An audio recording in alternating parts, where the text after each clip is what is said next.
Kalgoorlie Boulder, home of the famous Golden Mile. But they were also the home of an extensive tram network that would run for nearly 50 years. For its time, it was an essential service that benefited much of the local population.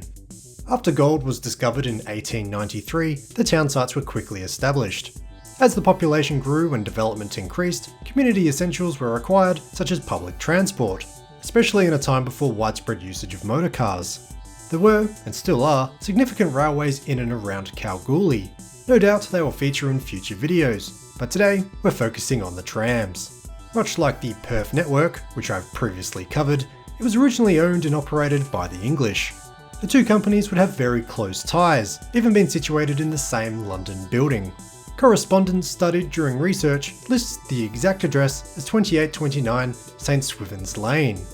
The company was granted a concession to build the tramway in 1899, and thus Kalgoorlie Electric Tramways Limited was floated in 1900 with a capital of £250,000.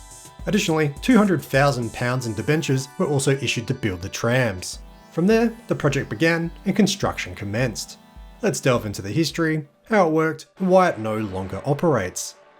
And while much trickier than the Perth network, let's see if we can find what remains in the modern day.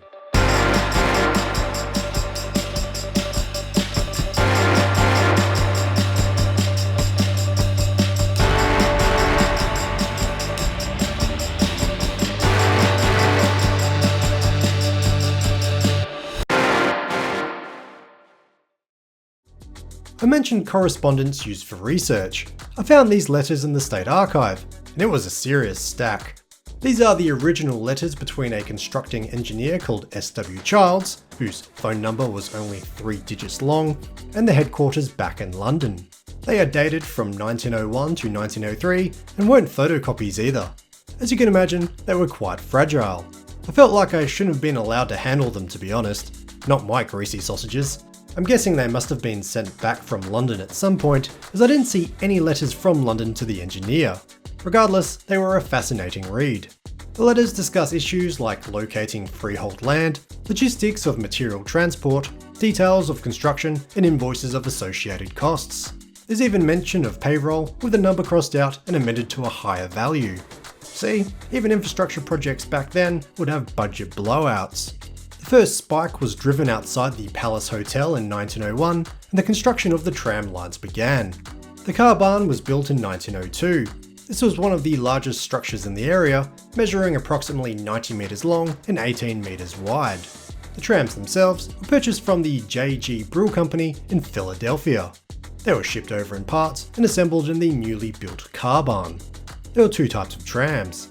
The single truck cars were about 6 metres long with a capacity of 28 passengers. These travelled at a max speed of just under 50 km an hour. The double truck cars were 10 metres long and could transport 52 passengers. These could travel at a speedy 70 km an hour. Interestingly, the trams were stopped by a manual winding handbrake. This relied purely on the strength of the motorman, which I bet was fun at full speed. It doesn't sound like a job for those with skinny arms, like me. Fortunately, in later years, the trams would be fitted with air brakes. In May 1902, the first trams were running up and down Hannon Street, Burt Street, and several others around the two town sites. I'm sure the opening of the tram network was welcomed by the locals. By 1902, the population of the goldfields was larger than both Perth and Fremantle combined. Over several years the network was built up, and by 1905 all the planned lines were complete. The network would cover a substantial amount of both Kalgoorlie and Boulder, and since no further extensions were ever built, it appears to have been planned well. Those letters would evolve into commentary about how the tram network was going as it started public operations. They even mentioned the first accident. Two trams collided when there was confusion about who should wait for who over the Maritana Street Bridge. At the time, the bridge required strengthening for multiple trams to cross at the same time. This letter also included relevant newspaper clippings that were cut out and stapled. Thankfully for the reporting engineer, later newspaper clippings I read talked about extra posts being installed to strengthen the bridge. I felt bad for the engineer in some of the letters, not just because he had to report bad news, but also because it seemed like he was receiving pushback from the big bosses when it came to money. For instance, in this letter he asks about upgrading the trams to have air brakes. Pleading really, but in a very formal early 1900s way. Quote, "I know very well that this change will create considerable comment on your part and probably some opposition. It would have been interesting to read London's replies too. Later in the stack, I found telegraphs.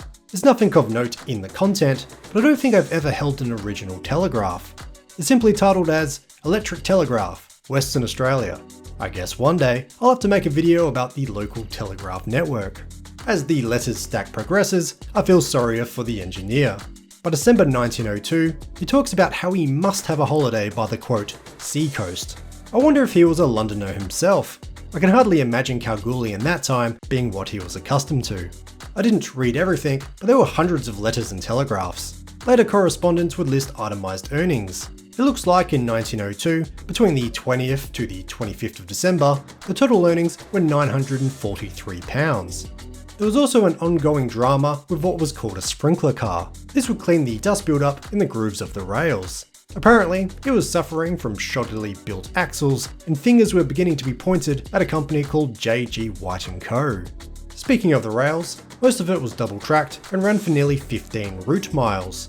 The trams themselves were known for being covered in advertising. No doubt this would have paid for a lot of the running cost, since the fares seemed quite cheap. When the network opened, you could travel anywhere in Kalgoorlie for 3 pence as an adult or 1 penny as a child. If you could rub an additional 3 pence together, you could also travel to Boulder. Some sources say the trams ran every 8 minutes, while others state every 15 minutes from 6:30 am to 11:30 pm. The running times probably depended on the time of the day, but either way, that's pretty good. Comparably, it appears there's 3 bus routes that currently operates around the town sites. During weekdays, they run about once an hour and finish up before 6 pm. On Saturdays, there's only 3 services each, and those finish at midday. Patrons of the tram could attach their bicycles to the rope cowcatcher at the front, while prams could attach to the back like what was common with buses back in Perth. Notably, they were full of electric lights. A lot of houses back then didn't even have electricity. The car barn compound was large and fully equipped with workshops because of Kalgoorlie's isolation. The complex included a cleaning shed, paint shop, oil store, general store, quarters for the motormen and conductors, offices, and the manager's residence. Since the car barn was the biggest building in the district, it was regularly hired out for events like social functions and public meetings. For band concerts, special trams would pick up the patrons and drive them right into the car barn. They could either watch the show from the tram, or hop back on after the show and ride it home. But unlike death and taxes, no tram network is forever. Kalgoorlie and Boulder, however, the decline was a slow burn over several decades. The population of the goldfields shrunk after World War I. There was a downturn in gold mining, and many soldiers did not return to the district. As such, outer suburbs emptied, and land was then sold for farming.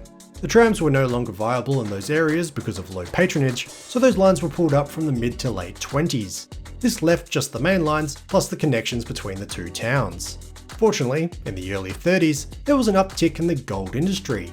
This led to the tramway operating concession being extended by 15 years to 1945. Trams were renovated, some being completely rebuilt, while platforms were upgraded and enclosed. There was also a surge in usage during World War II, thanks to fuel rationing and other factors, but eventually the trams declined again and were relegated to peak times and miners' specials. This was for several reasons, including higher levels of car ownership as the decades went on, but like most things, it came down to money. In 1936, the Boulder Council put out for tender an extension of the Boulder Block line from Fimiston to Chathers. However, the best quote they received was £5,000, and that didn't even include the overhead cable. So instead, they bought 2 buses and closed the Cam Valley to Fimiston and Boulder Racecourse tram lines. This would start an unfortunate trend. In 1947, the trams would cease being privately owned. For 10 shillings, the company handed over the network to the Eastern Goldfields Transport Board. Mr. W.H. Stanley, who was the manager, completed exactly 44 years of service at this date and then retired. He was nearly 85 years old. What a career. For his commitment, Stanley was allowed to remain in the provided residence until his death in 1950. Once the Transport Board was in control, they enacted a policy of running buses on all tram routes. As soon as they were able to purchase a new bus, it would replace a tram until none were left. After obtaining a handful of different buses, the WAGT supplied 7 Ford buses on permanent loan. That was the sound of the death knell. With those now in the fleet, it was decided that all trams would cease operations. The 10th of March 1952 was the final day. Number 25 made a return trip to Boulder from Hannon Street at 5:20 PM and entered the car barn on Boulder Road for the final time. After everything was said and done, Trams ran from the 20th of May 1902 until the 10th of March 1952. So close to its 50th anniversary. So, what remains after nearly 70 years? Well, not much. However, if you head to the corner of Boulder Road and George Street, you will find the car barn. All these decades later, it's still owned by the Eastern Goldfields Transport Board. It's currently named the Trans Goldfield Bus Depot and is used by a fleet of buses for public transport. Because it's still operational, I couldn't explore too closely. The compound does front 3 roads, however, so you can just about see everything from the boundary without trespassing. I didn't think I would find anything else, but as I was snooping around the Boulder train station, I spotted this pair around the back, near Powell Street. They're on private property, but some guys hanging around having a chat let me come in. These trams are in a very sorry state. It looks like an army of termites have been very busy. The roofs deteriorated a long time ago, and the elements have not been kind to the rest of the bodies. I would be surprised if these could be salvaged or even used for parts. They've been sitting here for a long time.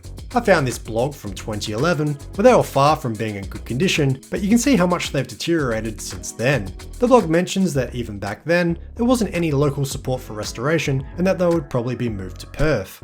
Too bad they weren't. Regardless, it looks like these have been put up for auction recently. I visited the website of the auctioneer, and it appears the entire collection of the Golden Mile Loop Line Museum was up for grabs. The 2 trams were listed as a pair. It was stated that they were in poor condition and missing their undercarriages. Since the auction was on the 13th of April, with the stipulation that they must be retrieved by the 16th, I don't think they sold. How much would you be willing to pay? I'm not sure what number those trams were, but number 4 has already featured on this channel. Back in May, I was given a tour of the Perth Electric Tramway Society by one of their members, Shane. Number 4 is stored in one of their sheds, eagerly awaiting restoration. If you have any interest in trams, I'd highly recommend checking that video out. It's a fascinating insight into how such a society operates. Speaking of the society, they usually run tram rides for the public in Whiteman Park. They haven't since July though, as there is an exciting project under construction to connect their network to the new Ellenbrook train line. This means you'll be able to jump off the train at the Whiteman Park station and connect directly onto a heritage tram. I'm not sure when the tram connection opens, but the Ellenbrook line should be operational in December. I checked out the construction while I was in Whiteman Park recently, but the real reason I was there was to check out a different Kalgoorlie tram. This is number 25, and it can be found within the Revolution's Transport Museum. This tram was used right up until the network's closure in 1952. It was then used as a shearer's quarters before the society acquired it in the 1990s. Much like number 4, the intention is to eventually restore it back to working order. Until then, it's well worth checking out. You're even allowed to walk right in and check out the interior. In fact, the whole museum is worth visiting. I took all sorts of B-roll that will no doubt be useful for future videos. I'm surprised I've never been. It can be found in the middle of the park, right next to the Bennett Brook Railway and the terminus of the tram line. Entry is by donation. But that's all that remains of the network I could find. If you're aware of any others, please let me know. This video was filmed on a trip to Kalgoorlie and surrounds, where I visited a bunch of locations for videos. I have released a behind the scenes vlog on the trip that is accessible to YouTube members. I've also since embarked on a separate trip where I went to Kew, Geraldton and Kalbarri that received its own video. If you would like to see these and more, the support program is just $3 a month and can be cancelled at any time. That $3 includes the extra content, shows your username at the end of the videos, and also highlights any comments you might make. All money earned goes back into the production of future videos. But otherwise, thank you so much for watching, and I'll see you in the next video.